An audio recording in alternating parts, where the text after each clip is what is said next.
somebody who was sent to come and trap. In the process of her entrapment, she became a friend, and we had our conversation as friends.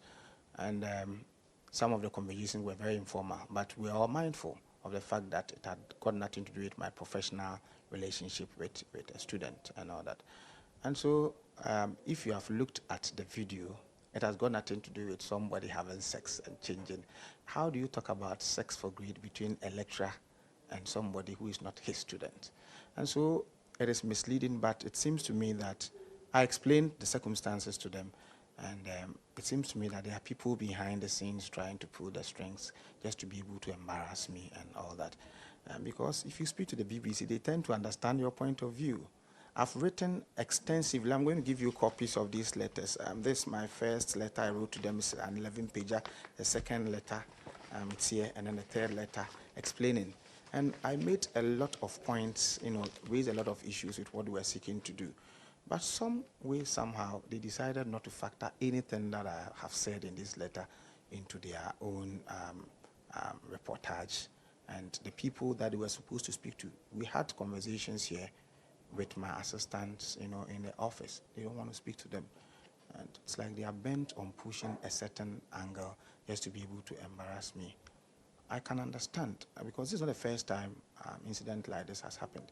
You come from Joy. Google accuser apologizes to Prof Gyampo. It was your outlet that carried that story, where somebody made that allegation. When I was going to go to court, then the person came to apologize. I've received several text messages and threatening ones telling me, we're going to bring you down, we're going to kill you, because you're a loudmouth.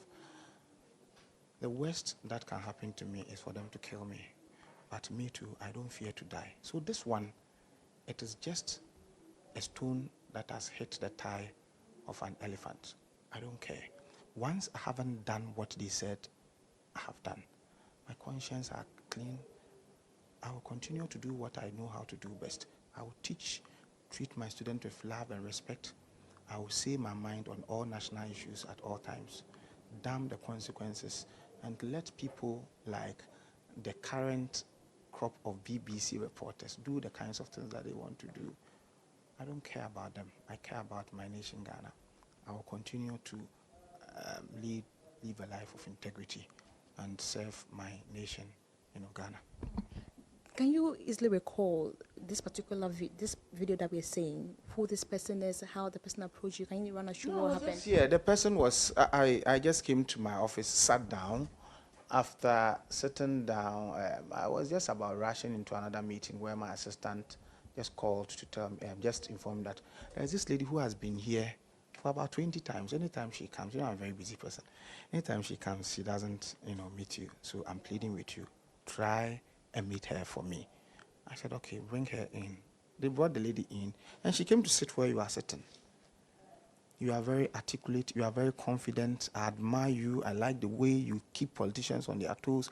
Every lady I've spoken to wants to have you as a friend. She said all manner of things. And I said, my friend, tell me why you came in here and stop these things. And she said, well, she's writing a research that she wants me to mentor.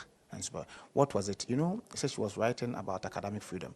Around that time, I had spoken extensively against the draft public universities bill. So she felt that giving my stance on that, I could be of help. And so I give her the needed directions. There are some of the things I can show you. Hold on. She termed her own name as Abigail, and when she came the first day, I asked her to go and do something. Okay, go and do research about how university professors are appointed in Germany, because I know that I was told the university professors in Germany, sometimes in their appointments, the government or the local authorities have a say. I wanted to understand so that I can also fashion out an argument to be able to make a case, for our situation. So she brought this paper, and it's here. She brought this paper. We discussed it extensively. And subsequently, she became like a friend, because apart from why she came here, she would get up in the morning and text you, how are you doing? And had that kind of conversation. So most of our conversations were held in my office, where I had my 4 assistants here. How can I harass somebody in the full glare of my assistant. So we all share conversations and we all laugh, we joke about it and all that. The next thing I heard was that BBC said my conversations with her were inappropriate, and so it amounts to harassment. How do I harass her? In our university, we talk about sexual harassment, and when it's happening between a student and his lecturer, where the lecturer has a say or determine an influence in determining her grade and all that. So you want to change somebody's grades, or if you don't allow me to do X, Y, Z with you, I'll fail you or something. That's what we term. But this is the case. The student, the person when she came here right from the word go, we had a term that how do I manipulate the grades of somebody who is not even my student and a student of my university and all that. It's calculated effort and attempt by some people to just run my name and image in the mat. Maybe if to see whether that would silence me and all that. But I understand the game. Once I've not run afoul of my own university's rule, once I've not done anything or I've not gone to sleep with anybody and changed the grade and all that, I am resolved and resilient. I would be myself. These things will not do anything to me. It's part. I mean, if you hit at people, you expect them to also hit at you. And this is not the first time this is happening. And so we have the skin. We would shoulder, we would stand some of these things. And I thank all my friends and well-wishers who have been sending me messages just to say they stand with me and they are with me. I thank all of them. And those people who are also happy, I forgive them, but it's not over. I'm not done. In fact, I'm not going down. I'm still runs for Gyampo. I see that you have a number of responses, about 1, 2, 3 of them. What is it saying in that, and what responses? You go and read. Yes, but I'm sure that this response. I told them that the charges that were leveling against me, I was refuting them, and I was also telling them that you see, they have the penchant of describing